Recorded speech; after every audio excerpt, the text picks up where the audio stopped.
Municipal ఎన్నికలకు కాంగ్రెస్ సర్కార్ ready అయింది. ఫిబ్రవరిలోనే మున్సిపల్స్ ను ముగించాలని నిర్ణయం తీసుకున్న కేబినెట్ ఇప్పుడు పార్లమెంటు సెగ్మెంట్ల వారీగా ఇన్ఛార్జీలను నియమించింది. ప్రధానమైన సెగ్మెంట్ల గెలుపు బాధ్యతలు మంత్రులకు అప్పగించింది. మున్సిపల్ ఎన్నికలకు కాంగ్రెస్ సర్కార్ రెడీ అయింది. ఫిబ్రవరిలోనే మున్సిపల్స్ ను ముగించాలని నిర్ణయం తీసుకున్న కేబినెట్ ఇప్పుడు పార్లమెంటు సెగ్మెంట్ల వారీగా ఇన్ఛార్జీలను నియమించింది. ప్రధానమైన సెగ్మెంట్ల గెలుపు బాధ్యతలు మంత్రులకు అప్పగించింది. రైట్, ఇదే విషయంపై అప్డేట్స్ అందించడానికి మా ప్రతినిధి షరీఫ్ లైవ్ లో అందుబాటులో ఉన్నారు. షరీఫ్, మున్సిపల్ ఎన్నికల కోసం ప్రభుత్వం ఇన్ఛార్జీలను నియమించినట్లు తెలుస్తోంది. మరేంటి మీ వద్దున్న అప్డేట్స్?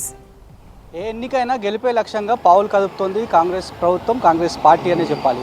మనం చూసినాం, 2 బై ఎలక్షన్స్ వచ్చాయి. ఒకటి సికింద్రాబాద్ కంటోన్మెంట్లో శ్రీ గణేష్ బై ఎలక్షన్లో గెలుపొందారు. ఆ తర్వాత జూబ్లీహిల్స్కి బై ఎలక్షన్ వచ్చింది, నవీన్ యాదవ్ గెలుపొందారు. ఆ తర్వాత పంచాయతీ ఎలక్షన్స్ వచ్చాయి.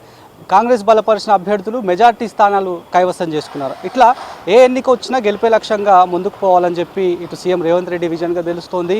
PCC chief Mahesh Goud, in charge Meenakshi Natarajan వీళ్ళంతా కూడా ఏ ఎన్నిక వచ్చినా కూడా క్షేత్రస్థాయిలో గ్రౌండ్ జీరోకి వెళ్ళి ఫీడ్బ్యాక్ని తీసుకొని ఎలాంటి సమస్యలు ఎదురవుతున్నాయి అనేటువంటి అంశంపైన పూర్తి స్థాయిలో జాగ్రత్త వహిస్తున్నారు. దాంట్లో భాగంగానే ఇప్పటికే కేబినెట్ ఫిబ్రవరి లోపు మున్సిపల్ ఎన్నికలను పూర్తి చేయాలని చెప్పి ఒక స్టాండ్ తీసుకుంది. స్టాండ్లో భాగంగానే యాక్టివిటీ కూడా స్పీడప్ చేసినటువంటి సిచ్యువేషన్. దాంట్లో భాగంగానే ఇన్ఛార్జీలను నియమించారు. రాష్ట్ర వ్యాప్తంగా ఉన్నటువంటి పార్లమెంట్ నియోజకవర్గాల వారీగా ఇన్ఛార్జీలను నియమించారు. మొత్తం 15 మంది ఇన్ఛార్జీలుగా ప్రాతినిధ్యం వహించనున్నారు.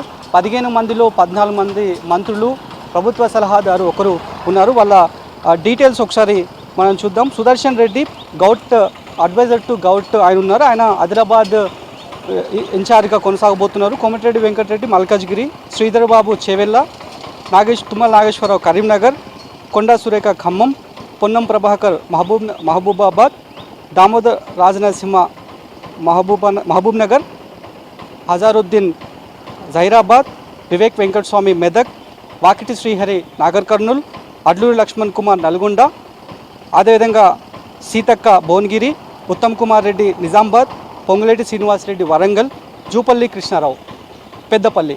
ఈ రకంగా మొత్తం 15 మందికి అదనంగా మున్సిపల్ ఎన్నికల గెలిపే లక్ష్యంగా బాధ్యతలను ప్రభుత్వం అప్పజెప్పింది. వీళ్ళంతా కూడా ఆయా సెగ్మెంట్లలో ఎక్కడైతే బలంగా లేదు అనేటువంటి సిచ్యువేషన్ ఎక్కడైతే ఉంటుందో వాళ్ళంతా కూడా క్షేత్రస్థాయిలో వెళ్ళాలి. అక్కడ ఉన్నటువంటి డిస్ట్రిక్ట్ కాంగ్రెస్ కమిటీకి సంబంధించినటువంటి ఇటీవలే 33 మందికి కొత్తగా పదవులను ఇచ్చారు కాబట్టి వాటి కూర్పు ఏ వరకు వచ్చింది, గ్రౌండ్ జీరోలో ఎట్లాంటి సిచ్యువేషన్స్ ఉన్నాయనేటువంటి అంశాలపైన, జనాల మూడ్ ఎట్లా ఉంది అనేటువంటి అంశాలపైన ఎప్పటికప్పుడు రివ్యూస్ కంప్లీట్ చేసి వాళ్ళంతా కూడా ఇన్ఛార్జీలకు ఇవ్వడము. ఈ 15 మంది పార్లమెంటు వైజ్గా ఇన్ఛార్జీలుగా కొనసాగబోతున్నారు కాబట్టి వీళ్ళంతా కూడా ప్రభుత్వానికి చేరవేయడం, ఇలా సారథిగా వీళ్ళంతా కూడా పనిచేయబోతున్నారు. సో గెలిపే లక్ష్యంగా, ఎందుకంటే ఇప్పటికే కాంగ్రెస్ పార్టీ స్పష్టంగా చెప్తోంది తాము ఇచ్చేటువంటి సంక్షేమ పథకాలు గవర్నెన్స్ ఏ రకంగా ఉన్నాయో ఆ గవర్నెన్స్ని చూసి ఖచ్చితంగా మా వైపే ఓటర్లంతా కూడా వస్తారనేటువంటి ధీమాను కూడా వ్యక్తం చేస్తున్నారు. కాబట్టి ఇప్పటికే ఇటు పీసీసీ సారథ్యంలో అక్కడక్కడ గ్రామ సభలను ఏర్పాటు చేస్తున్నారు. కేంద్ర ప్రభుత్వ వైఖరిని, అదేవిధంగా గత 10 ఏళ్ల పాటు కాంగ్రెస్ సంబంధించినటువంటి అధికారంలో లేకపోయినా కూడా ఏ రకంగా జనాల మధ్యలో వండుకుంటూ వచ్చింది అనేటువంటి అంశాలపైన వాటన్నిటిని చెప్పుకుంటూనే సో పూర్తి స్థాయిలో ఈ మున్సిపల్ ఎలక్షన్స్ని ఏ రకంగానైతే బై ఎలక్షన్స్ని కైవసం చేసుకున్నారో, ఆ తర్వాత పంచాయతీ ఎలక్షన్స్ని ఏ రకంగానైతే కైవసం చేసుకున్నారో అదే తరహాలోనే మున్సిపాలిటీలు పార్టీ గుర్తుతో జరిగేటువంటి ఎన్నిక కావడంతో చాలా ప్రతిష్టాత్మకంగా తీసుకోవాల్సినటువంటి అవసరం ఎంతైనా ఉంది అనేటువంటి విషయాలను ఇప్పటికే కాంగ్రెస్ పార్టీకి సంబంధించినటువంటి పెద్దలు పలుమార్లు జూమ్ కాన్ఫరెన్స్ని ఏర్పాటు చేసి దిశానిర్దేశం చేసినటువంటి సిచ్యువేషన్స్ ఉన్నాయి. అటు AICC Telangana party incharge Meenakshi నటరాజన్తో పాటు పీసీసీ చీఫ్ మహేష్ గౌడ్, అదేవిధంగా సీఎం రేవంత్ రెడ్డి నేరుగా జూమ్ కాన్ఫరెన్స్ని ఏర్పాటు చేస్తున్నారు. ఇప్పటికే ఆల్రెడీ మున్సిపాలిటీలకు సంబంధించి రిజర్వేషన్లు ఖరారయ్యాయి.